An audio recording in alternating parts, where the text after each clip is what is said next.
আসসালামু আলাইকুম। কেমন আছেন সবাই? আশা করি আল্লাহর অশেষ মেহেরবানিতে অনেক ভালো আছেন। দেখতে পাচ্ছেন কলার পাতা কাটতেছি।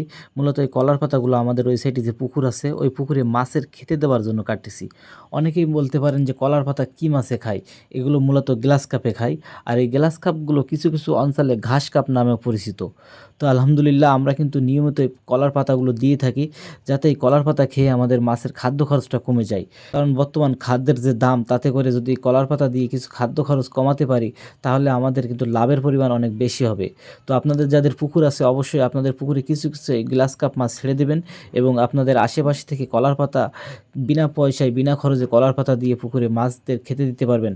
তাতে করে আপনার মাছের খাদ্য খরচ কমে যাবে আলহামদুলিল্লাহ।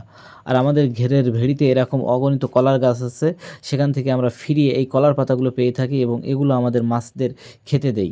এখান থেকে আমাদের খাদ্য খরচ কমে যায় আলহামদুলিল্লাহ।